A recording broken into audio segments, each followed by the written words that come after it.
నమస్తే. విద్యార్థుల మీద ఒత్తిడి ఇది చాలా ఇంపార్టెంట్ విషయం.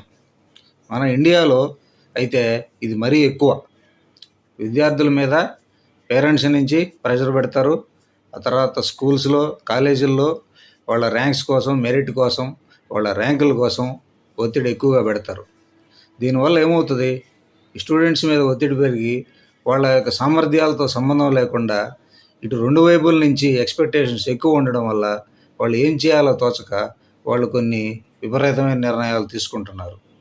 దాదాపు 2013, 23 నుంచి 2023 వరకు గనక ఉన్న గణాంకాలను కానీ పరిశీలిస్తే అప్పుడు 2013లో 8,400 మంది విద్యార్థులు టోటల్ ఇండియాలో సూసైడల్ చేసుకున్నారు. తర్వాత 23లో అది 15,000కు చేరింది. దాదాపు 65% అటెంప్ట్స్ పెరిగాయి. అంటే సంవత్సరానికి 6.5% ఈ సూసైడు కేసులు పెరిగిపోతూ ఉన్నాయి విద్యార్థుల్లో. సో ఇది ఏమి సూచిస్తుంది? ఎంత ప్రెజర్ ఇస్తున్నారు? దీనికి కారణాలేంటి?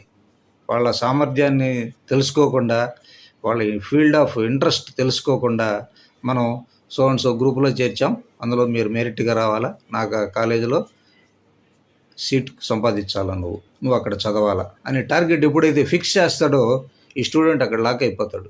ఇంక వాడి ఇష్టాలతో సంబంధం లేదు. సో పేరెంట్స్ అనేవాళ్ళు ఈ విషయంలో చాలా జాగ్రత్తగా నిర్ణయం తీసుకుంటే వాళ్ళ పిల్లల భవిష్యత్తు కోసం, వాళ్ళ ర్యాంక్ రావచ్చు, రాకపోవచ్చు, తర్వాత వాళ్ళ లైఫ్ ఎలా ఉంటుందనేది యూ కెనాట్ నువ్వు ప్రెడిక్ట్ చేయలేవు. ర్యాంక్ వస్తేనే బాగుంటుంది, ర్యాంక్ రాకపోతే ఏమైపోతాడో అని కొంత దిగులు ఉండొచ్చు. కానీ చాలా అవకాశాలు ఉన్నాయి. విద్యార్థిగా చదవకపోయినా చాలా అవకాశాలు అయితే ఉన్నాయి. కానీ అతని లైఫ్ని ఎండ్ చేసుకునేంత తీవ్రమైన నిర్ణయాలు తీసుకునేదాకా మనం ఒత్తిడి అయితే ఇవ్వకూడదు.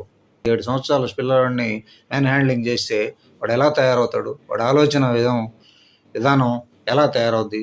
మరి మొరటుగా తయారవుతాడు. కొంతమంది భయపడే పిల్లలు, సెన్సిటివ్గా ఉండే పిల్లలు రూమ్లోకి వెళ్ళి, బాత్రూంలోకి వెళ్ళి వాళ్ళు వేరే నిర్ణయాలు తీసుకుంటారు. బిల్డింగ్ నుంచి దూకేసిన వాళ్ళు చాలామంది ఉన్నారు, ఫ్యాన్లకు కట్టుకున్న వాళ్ళు ఉన్నారు, ఇలా చాలా ఉన్నాయి. సో ఇవన్నీ గమనించుకొని టార్గెట్స్ ఫిక్స్ చేసుకుంటే పేరెంట్స్ మన ఆ పిల్లల యొక్క బిహేవియర్ని గమనించుకుంటూ ఉండాలి ఎప్పుడు. సో నెలకో 2 నెలలకో ఒకసారి దేనికో దానికి ఇంటికి వస్తూ ఉంటారు కదా, పిల్లవాడి బిహేవియర్ కానీ ఎలా ఉంది, వీడు ఫ్రీగా బిహేవ్ చేస్తున్నాడా, భయపడుతున్నాడా, దాచిపెడుతున్నాడా, ఇంకేదన్నా దీన్ని గమనించుకోవాలి. ఎక్కువ కోపపడుతున్నాడా? ప్రతి దానికి ఒక కారణం ఉంటుంది. కోపం ఎప్పుడు వస్తుంది? ఎవరికైనా మనకున్న సమస్యలు ఏమన్నా ఉంటే దానికి సొల్యూషన్ లేకపోతే మనకు కోపం వస్తుంది. అది ఉద్యోగం చేసేవాడికి కావచ్చు, ఏ స్థాయిలో ఉండేవాడికైనా. ఇప్పుడు కోపపడుతున్నాడంటే వాడికి పెద్ద సమస్యలు ఉన్నాయి, కానీ దానికి సొల్యూషన్ లేదు. సొల్యూషన్ లేని సమస్యలు ఉన్నప్పుడు వాడు కోపపడతాడు. ఇది ఎగ్జాంపుల్కి చెప్పాను. ఒకడు పిల్లవాడు కోపపడుతున్నాడంటే వాడి క్యారెక్టర్ అంతే అని వదిలేయకుండా దాని వెనక గల కారణాలని అనలైజ్ పట్టుకోకపోతే అది తర్వాత స్టేజ్కి వెళ్తుంది. అది అలాగే ఫుడ్ తినట్లేదా, ఇలా చాలా బిహేవియరల్ ప్రొఫైల్స్ కొద్దిగా గమనించుకుంటే వీడు ఎంత ఒత్తిడిలో ఉన్నాడు, చదువుతున్నాడా లేదా, చదవకపోతే మనం ఒత్తిడి పెట్టచ్చా లేదా, ఒక లిమిట్ వరకే ఉంటుంది. ఆ లిమిట్ కానీ దాటితే వాడి దారి వాడు చూసుకుంటాడు. సో ఈ విషయాల్లో కూడా పేరెంట్స్ చాలా జాగ్రత్తలు చూసుకోవాలి. ఈ విద్యా సంస్థల వాళ్ళకి ఏం లేదు, ఆ బ్యాచ్ వెళ్ళిపోతే నెక్స్ట్ ఇయర్కి వెళ్ళిపోతారు, వాళ్ళ ఫీజులు వాళ్ళకి వస్తాయి, వాళ్ళకి రావాల్సిన ర్యాంకులు 10 మంది ర్యాంకులు కొడితే చాలు, మిగతా 90 మంది ఎలా పోయినా వాళ్ళకంత ఇది అకౌంటబిలిటీ ఉండదు. కానీ జీవితాంతం అకౌంటబిలిటీ ఉండేది ఎవరికి? పేరెంట్స్కి, మీ బంధువులకి. సో యాజ్ ఏ పేరెంట్స్ విద్యార్థుల మీద ఒత్తిడి ఎంతవరకు ఉంది దాన్ని మనం కంట్రోల్ చేస్తూ, వాళ్ళని ఎంకరేజ్ చేస్తూ ముందుకు తీసుకెళ్ళాలి. కానీ బలవంతంగా రుద్ది మనకిష్టమైన సబ్జెక్టులు మాత్రమే వాళ్ళతో చదివిస్తా, వాళ్ళ ఇష్టాలతో సంబంధం లేకుండా ముందుకు తీసుకెళ్తే వాళ్ళలో విపరీత పోకళ్ళు వస్తాయి. వాడు ఏమవుతాడో, వాడు ఎలా బిహేవ్ చేస్తాడో కూడా మన ఊహకు కూడా అందదు. అంతా అయిపోయిన తర్వాత ఆకులు గాలే చేతులు గాలే ఆకులు పట్టుకుంటే ఎలా ఉంటుందో మనం రోజు చూస్తూనే ఉన్నాం.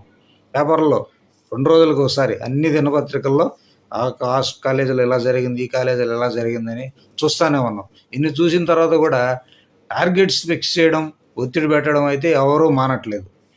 ఎందుకు ఇలా పేరెంట్స్కి కౌన్సిలింగ్ అవసరం. ఈ విషయంలో కూడా పేరెంట్స్కి పక్కవాడిని చూసి వీళ్ళు ఇంకా ఎక్కువ ఎగ్జైట్ అయిపోయి ఎక్కువ టార్గెట్లు ఫిక్స్ చేస్తున్నారే కానీ ఇలాంటి వార్తలు వస్తే వీళ్ళను ఒక క్రమశిక్షణలోకి తెచ్చుకోవట్లేదు వీళ్ళు.